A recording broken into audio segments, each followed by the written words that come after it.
Welcome to another episode here of the Flight Plan. I'm Christopher, the host today, and we're going to be talking about some of the advanced features that the drones have, more than just regular flying by stick controls. I think the most used advanced feature that I have is the GPS tracking system. So you can be able to fly a predetermined flight path. You can either do it in the drone and set your waypoints, or some of the drones have the computer capability of setting waypoints and they can follow a specific path, but we fly the same route over and over, where we can take that waypoint map and 6 months later still fly the exact same route, so that all the footage, as we did this time lapse of our construction site for this project, was able to be from the same point of view. So we would fly, the first route we would fly was dedicated where it would take pictures at its waypoints, so that from that point of view you could be able to see the time lapse of the construction. And then another one was for video, so as we actually flew the video, we could be able to do the progression of the construction as the video would take that 8-minute flight all the way around. The most used advanced feature that I have. My favorite would be the DJI has master shots. So they have different settings to whatever your subject would be. And my absolute favorite, just because it's me, is the rocket shot, where it starts out at eye level with you and it goes backwards and then goes straight up. And as it goes straight up, the camera points straight down, so you can kind of get the whole view of what you're doing. Some of them also will then change it to where the post-production video turns into this like globe look type deal to make it look like you're standing on the globe, which is pretty cool, but I still like just the rocket portion of it. Depending on what drone pilots are wanting to do, I think the most useful one would be the automated camera, where you can either pin a subject point on your camera and it tracks that subject, so however you fly, it will just stay centered on that one subject automatically for you. So if you go left, it will keep that motion in there and keep pointing at your subject. Or in addition to that, the automatic timer for the photo sensor. So if you're doing photogrammetry mapping, it has a continuous, every 2 seconds it takes the photo. As a drone pilot, relying on an automated system always comes with a risk. Having an automated system malfunction can also be really detrimental, not just to the footage you're getting, but it can create a safety issue. I've had a couple of malfunctions over the many flights I've taken, but most of them have been malfunctions that I was able to recover the drone, keeping it in flight recover, not just recover from a crash. Some of the automated stuff that we rely on is the sensors for how far away an object is. And if you get too close to it, you can have it either bypass an object or come to a complete stop. Occasionally, those sensors read sun glare as an object.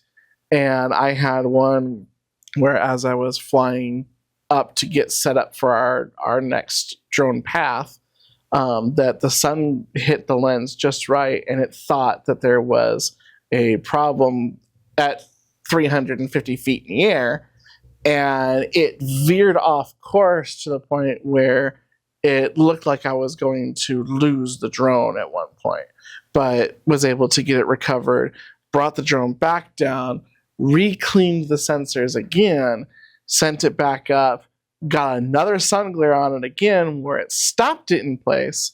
So we dropped the drone, waited about half an hour, and then went up again, just because the sun was at just that right angle that it hit that sensor at that point. And just sometimes your computers are not as smart as people are, and just got to work with it. But other times, I mean, if you have some of the settings are predetermined for their height plan, If you're running, as we talked about before, on Lance, and you only have a height restriction of 200 feet, an automated setting might bring that drone to 400 feet, and you're violating your Lance agreement. There could be a manned aircraft there, and you could cause an accident because the automated system took over. It says it doesn't know that you're limited to 200. Some of the remotes even say height limitation is 200. It'll still go until it hits that, and then it malfunctions the whole flight, and it could actually crash the drone because it doesn't know what it's supposed to do next. So a lot of the automated stuff can come with some of the problems. Most of what I found with the DJI, though, is it's pretty much of when in doubt, stop is kind of how it goes. And by stop, it just hovers in that position until you give it its next command, and then it keeps going, which has been good. And some of those automated return to home features, too. It could miss a tree on its way home. That's why I set mine at 100 foot, because out here in Kansas, having a tree over 100 feet is very rare.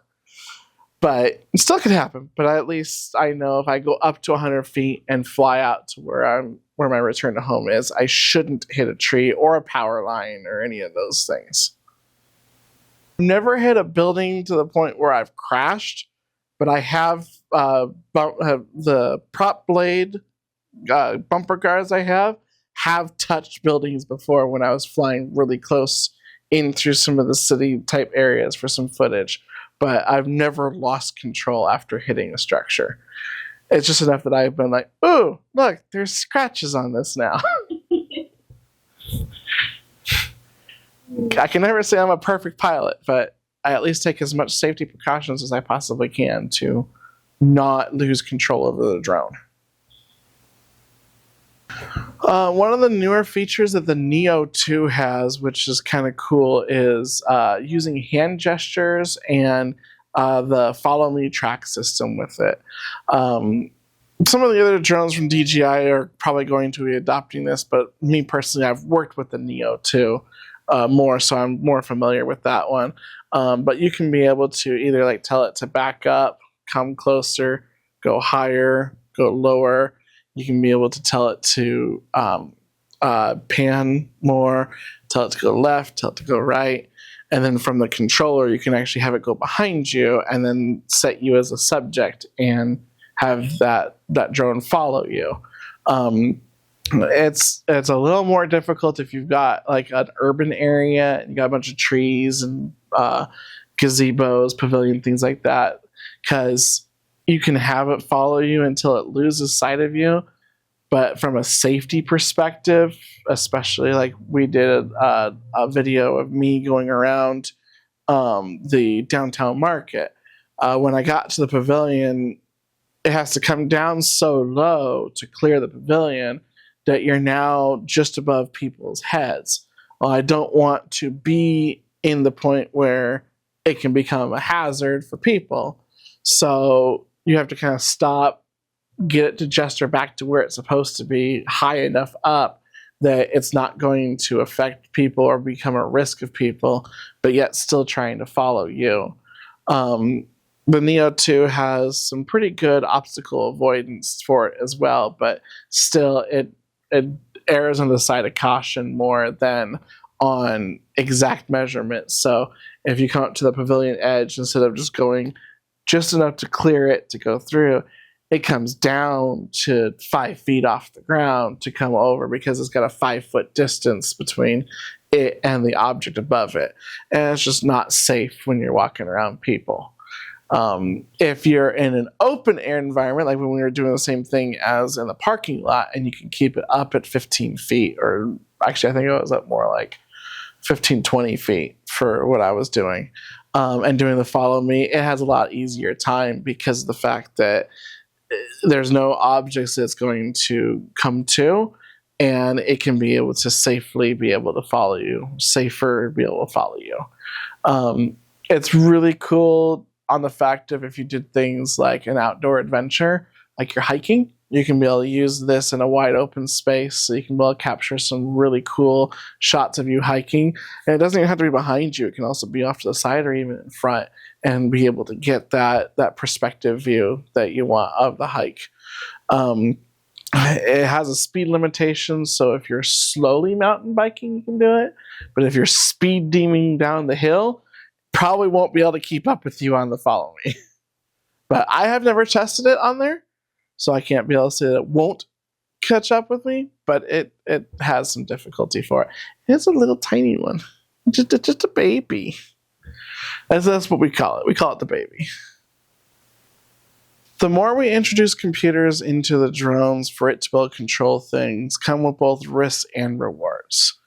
I think some of the biggest rewards that come from it is you can be able to, first and foremost, worry about flying the drone versus I have to fly and make the camera do what I want it to do.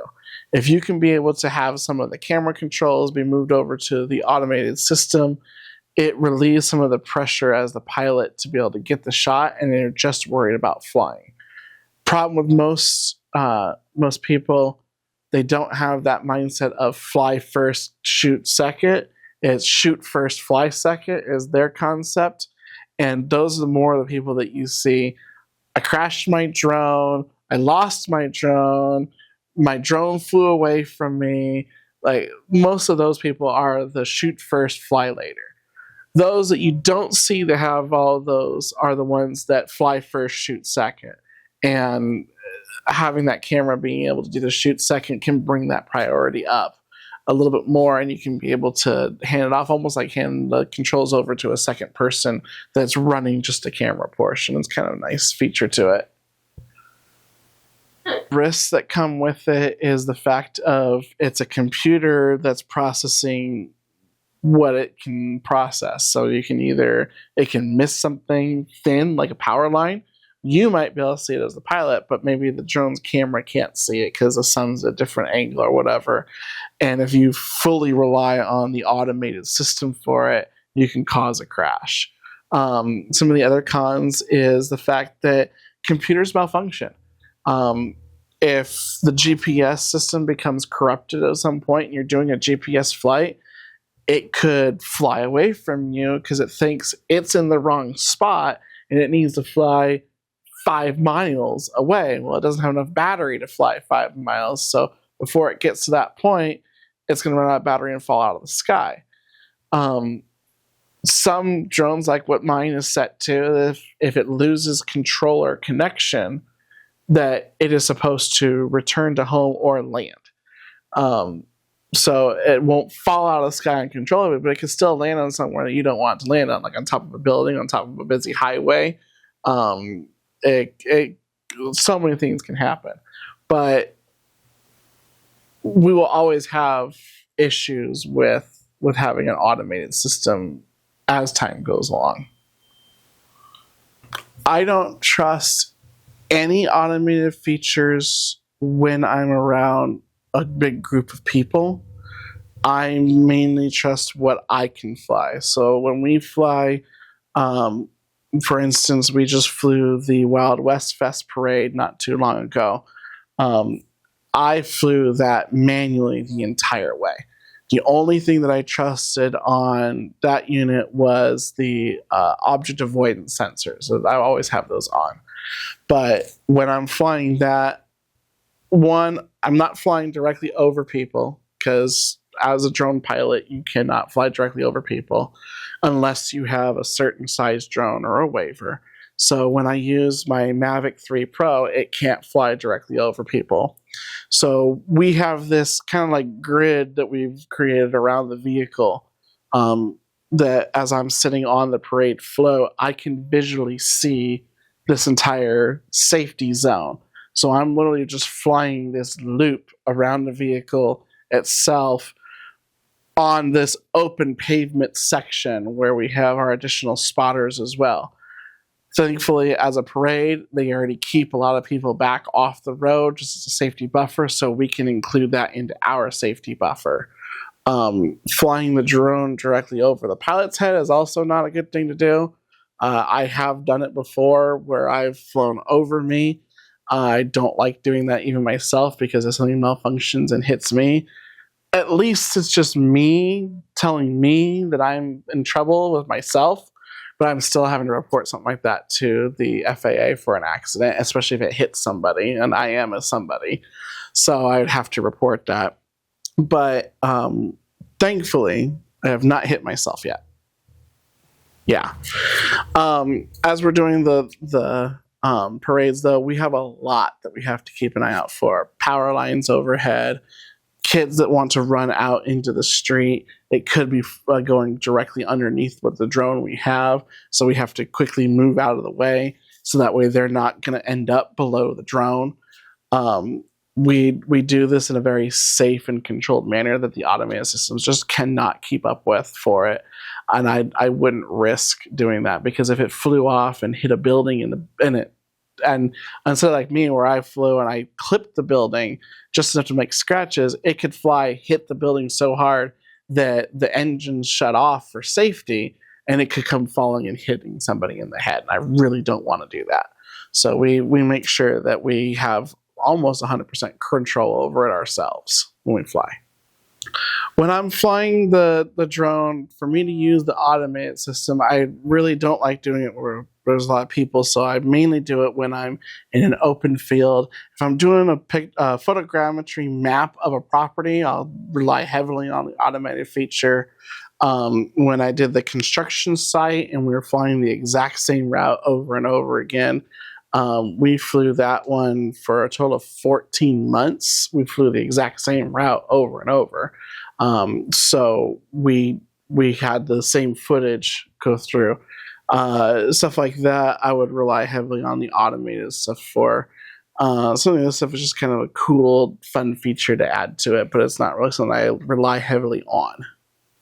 Well, sadly, I think we're going to be out of time for this episode of the flight plan. I know there's so much more advanced features that can come from each drone. I only have experience with 3 of the drones of what DJI has on their entire vast system that they have. So I know that we didn't touch all of them. But next time, I think we're going to have some more discussion about mapping. And when we do the mapping, we can kind of get into some more features of what that can actually do. So thank you guys so much for tuning into this episode of the Flight Plan. And until next time, keep flying.